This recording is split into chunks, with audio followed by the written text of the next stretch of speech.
Salut les amis, j'espère que vous allez bien. Moi, j'étais au boulot, je viens d'arriver. Voilà. Il y a quelque chose qui passe sur la toile depuis hier ou avant-hier, un truc comme ça, qui parle de la situation qui s'est produite au Qatar.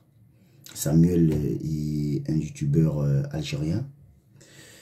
Et les amis, je vais vous dire une chose. Moi, je soutiens mon président Samuel Eto'o à 100%. Oui. Parce que Eto'o n'est pas devenu fou pour tabasser quelqu'un dans la rue pour rien. Donc, vous devez savoir déjà qu'avant qu'il ne soit star ou un homme public, il est d'abord un être humain. C'est-à-dire un homme fait de chair. Et il a aussi un cœur qui saigne, un cœur qui peut avoir mal.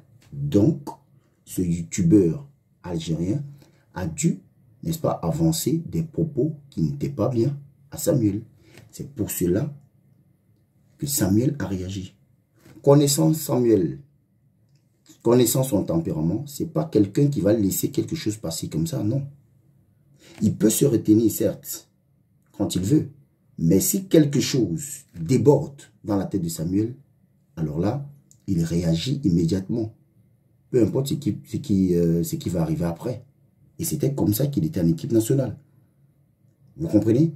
Donc, je crois que la situation qui se passe là, présentement avec ce youtubeur, je crois que Eto'o a totalement raison de réagir de la sorte. Parce que depuis la défaite de l'Algérie à Blida, ils n'ont jamais, je dis bien jamais, digéré cela. Vous comprenez?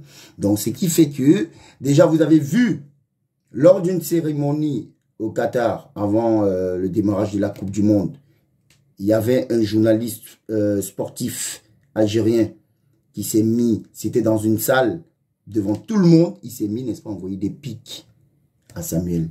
Il disait tantôt Mamadou Gassama, un truc comme ça, oui. Et il envoyait des pics, il parlait bizarrement et tout. Samuel était tout juste à côté. C'est une dame qui faisait partie de la délégation du Cameroun qui disait, n'est-ce pas, à ce dernier, que c'était irrespectueux de sa part. Bah oui. Si, et ce qui est choquant, c'est que nos propres frères camerounais sont en train de tirer sur Samuel par rapport à ce geste. Pourtant, ce que Samuel a fait, c'était pour l'intérêt d'abord de la nation. Parce que cet Algérien, il a dû avancer des propos contre le Cameroun, contre l'équipe nationale, contre notre qualification qui s'est produite à Blida, chez eux. Il a dû envoyer cela. Et c'est pour cela que Samuel ne pouvait pas se retenir. Arrêtez de faire ça, chers frères camerounais. Arrêtez de faire ça. Lorsque notre frère est dans une situation, nous avons l'obligation, le devoir de nous ranger derrière lui pour le soutenir.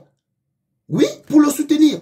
C'est ça qu'on appelle être patriote. C'est ça qu'on appelle aimer son pays. C'est ça qu'on appelle aimer son frère d'abord. Même dans la Bible, on dit l'amour couvre tout. Ah oui, même si Samuel ne devait pas mettre main sur lui et tout ça. Mais regardons d'abord les propos.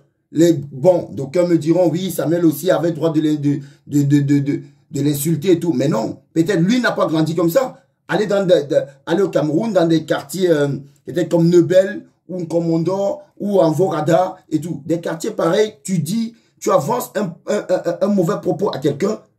Au lieu que la personne te réponde aussi par un mauvais propos, la personne va préférer, n'est-ce pas, te suivre avec des coups de poing. Et c'est dans ces quartiers-là que Samuel a grandi. Vous comprenez? Donc vous pensez que parce que quelqu'un devient star, il va oublier, n'est-ce pas, des habitudes peut-être pendant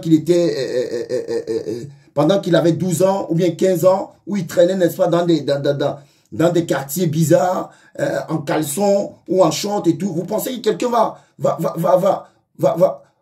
abandonner ce comportement comme ça du jour au lendemain? Non. Président, tu as mon soutien. Oui, tu as mon soutien à 100%. Parce que moi, je pense même que tu as loupé ce dernier, en fait. Tu as loupé ce dernier parce que si c'était moi, j'allais faire pire. Bah oui, si c'était moi, j'allais faire pire. Ça, c'est sûr. Voilà. Le deuxième point, ça concerne l'équipe marocaine. Déjà, félicitations pour leur victoire, pour leur qualification en quart de finale. Mais je préfère ne plus supporter cette équipe, en fait. Parce que j'ai vu une sortie de Sofiane Boufal, RMC, qui disait tantôt que cette victoire appartient, n'est-ce pas, au peuple marocain et au peuple arabe. Voilà, donc il n'a pas cité le peuple africain, il n'a pas dit peuple africain, mais il a dit au peuple arabe. Donc, cela sous-entend quoi? Cela sous-entend que eux, le Maroc, ils ne sont pas dans le continent africain.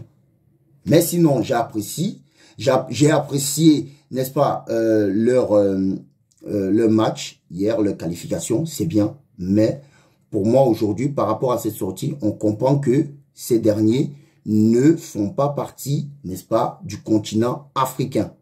Voilà. S'il peut dire que cette victoire appartient au peuple arabe, bah, tout le monde, dans le continent africain, tout le monde n'est pas arabe. Il y a ceux qui sont du Maghreb, il y a ceux qui sont, n'est-ce pas, du Sub-Sahara. Voilà. Et nous, les Noirs de peau, nous faisons partie, n'est-ce pas, du Sub-Sahara. Bah oui. Donc, et le Cameroun doit savoir aujourd'hui, l'équipe nationale du Cameroun doit savoir aujourd'hui, tous les Camerounais, que notre équipe nationale du Cameroun n'est plus la seule équipe à avoir atteint les quarts de finale du mondial. Voilà. Donc, il faudrait que, dès à présent, que cela ne soit plus comme slogan pour nous, Camerounais, la seule équipe à avoir atteint les quarts de finale du mondial. Ou bien, non. Il y a eu le Cameroun, certes, mais il y a eu aussi le Sénégal, il y a eu le Ghana.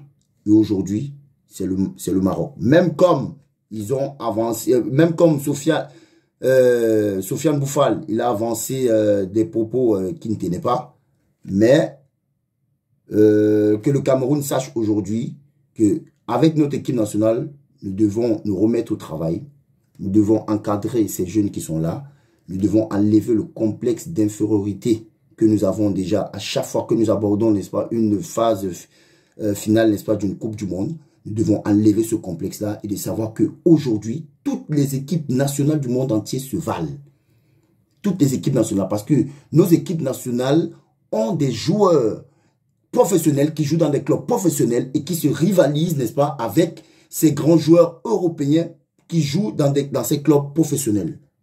Donc voilà, nous avons Choupo-Moting, nous avons Zambo Anguissa qui font de bonnes choses, de très très belles choses, n'est-ce pas, dans le club respectif. Nous avons Sadio Mané, nous avons Koulibaly qui font de bonnes choses, n'est-ce pas, avec le club respectif. Donc voilà, moi je pense que aujourd'hui, l'Afrique est capable d'avoir au moins 2 ou 3 équipes qui peuvent atteindre même les quarts de finale, mais pourquoi pas les demi-finales et la finale.